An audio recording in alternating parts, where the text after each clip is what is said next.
Aloha, welcome to our statistics mini project. Have you ever worried about getting eaten by a massive shark? If so, that may be a legitimate concern based on our data. Great white sharks easily maintain their position on the top of the aquatic food chain. Their size, predatory nature, and sheer number of teeth make them intimidating to encounter.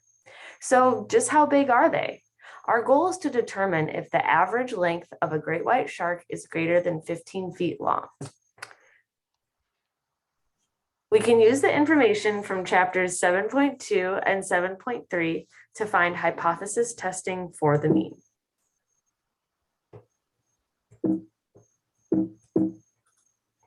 Is it true that the average length of a great white shark is greater than 15 feet? Our population is all great white sharks. Our sample size is 44 with a sample of 44 sharks. We're using a 0.04 level of significance and assuming normal distribution with a sample size of greater than or equal to 30.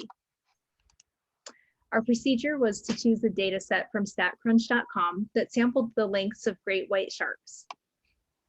We'll confirm that the population is normally distributed or n is greater than or equal to 30.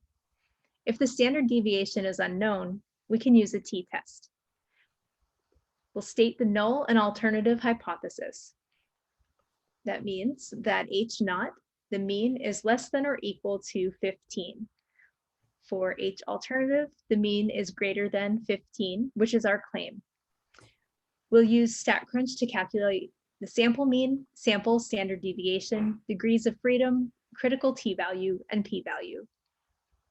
Okay, so to reiterate the steps, basically we use StatCrunch, we click stat, t-stats, and then one sample with data. In the pop-up box, we chose column, feet, we entered the null and alternative hypothesis as stated above.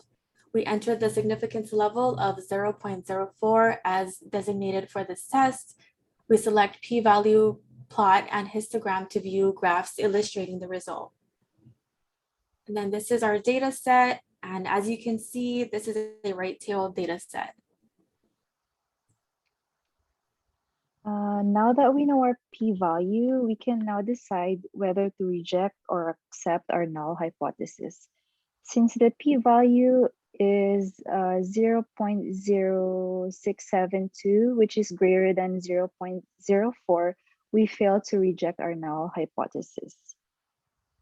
We can now conclude that at 4% level of significance, there is not sufficient evidence to reject the claim that the average length of a great white shark is longer than 50 feet. Some potential issues are the population standard deviation, or sigma, is unknown, and we don't know if the sample is randomly assigned or selected.